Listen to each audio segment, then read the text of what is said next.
From Massachusetts. Mr. Speaker, pursuant to the National Emergencies Act and the Emergency Economic Powers Act, I move to discharge the Committee on Foreign Affairs from further consideration of H.J. Res. 72 relating to a national emergency by the President on February 1, 2025.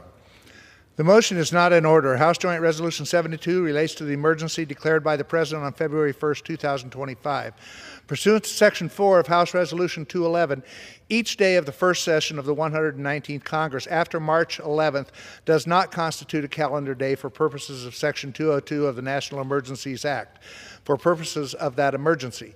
Therefore, no motion to discharge with respect to the emergency declared on February 1st, 2025 is in order because the requisite 15 calendar days have not elapsed. Well, it's allowed under the law, Mr. Speaker. A few minutes ago, I laid out how Donald Trump's tariffs are causing chaos and hurting families.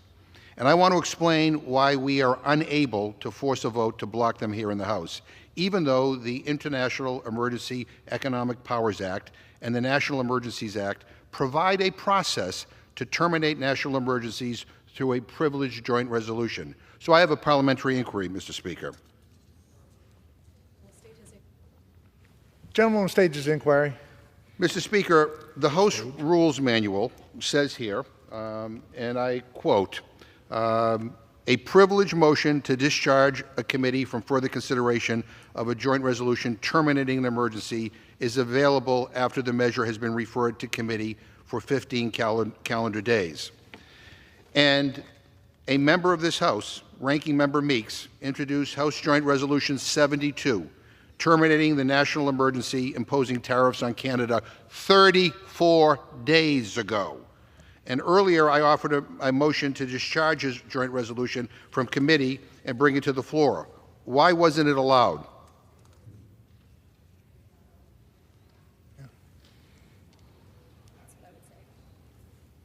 Gentleman asking me? Yes.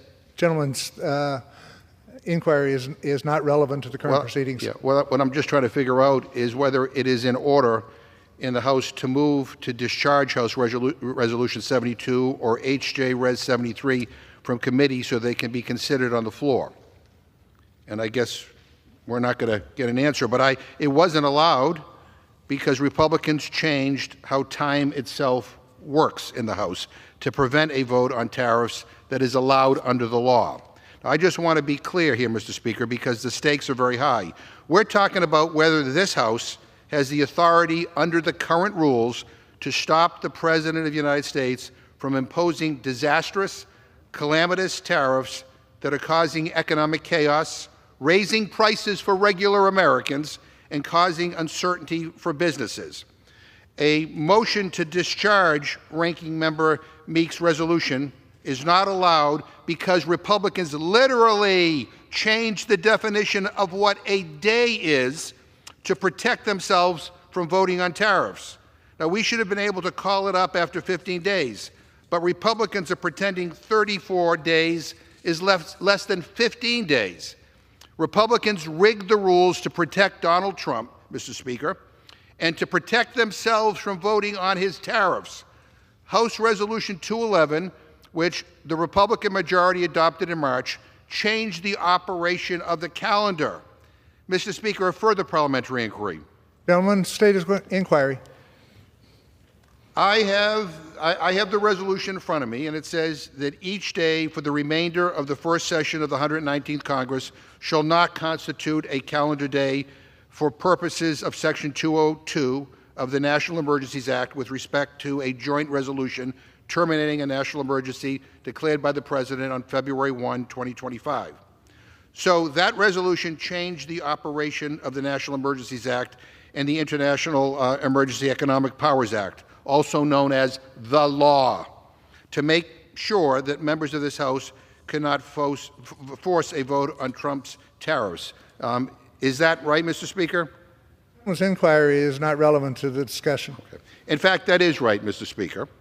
You might not want to opine on it, but the truth is Republicans rigged the rules to prevent a vote on these tariffs, a vote that members of this body would have been able to demand if we were following the law. Now, I want to get to the bottom of why we can't vote on these tariffs. So, Mr. Speaker, I have a further parliamentary inquiry. Gentleman will state his inquiry. The National Emergencies Act states that a joint resolution to terminate a national emergency passed by one House shall be referred to the appropriate committees of the other House, at which point the 15-day clock would start if Republicans hadn't magically stopped time. According to that provision in law, Senator Kaine of Virginia's resolution terminating the national emergency to impose tariffs on Canada, which was adopted by the Senate last week in a bipartisan vote. But according to that, that bill must be referred to committee. Is that correct, Mr. Speaker? Gentleman's inquiry is again not relevant to the proceedings before the House. Well, it's not relevant to the discussion because Republicans won't let us discuss the tariffs. But that's certainly how I read shall, Mr. Speaker. But Senator Kaine's resolution to force a vote on Trump's tariffs has been sitting on Speaker Johnson's desk since last week. And, Mr. Speaker, if a measure is held at the Speaker's desk, it's not subject to a discharge petition, and we can't have an up or down vote on these tariffs. So the Speaker of the House right now is single-handedly preventing members from forcing a vote on these tariffs. Again, a right that is in the law. Further parliamentary inquiry, Mr. Speaker. Gentleman will state his inquiry. I just want to make sure I understand this, Mr. Speaker. Why are Republicans rigging the rules to prevent a vote on Trump's tariffs? A proper parliamentary inquiry. Well, Mr. Speaker, you might not want to answer, and you might not like that I'm pointing it out, but that's exactly what's happening here. Republicans have rigged the rules by literally redefining the definition of a day to prevent us from voting on Trump's tariffs. And the Speaker of the House is locking the Senate resolution in his desk. These are the types of procedural tricks that Republicans try to bury in the rules and hope that no one ever notices because they're too confusing or too in the weeds. Not only did we notice, Mr. Speaker, but we are going to make sure that the American people notice too. And one way or the other, the American people are going to render a verdict on what is happening here in this chamber. And if it doesn't happen on this floor, you can be damn sure it's going to happen at the ballot box. These tariffs are going to be a disaster. And the fact that Republicans are too scared to stand up and vote for or against them just proves my point. This is a disgrace. I mean, this is the people's house. We're supposed to debate serious issues on this floor. And the Republicans' leadership of this House is rigging the rules so we can't do that. That is absurd, and that is a national disgrace.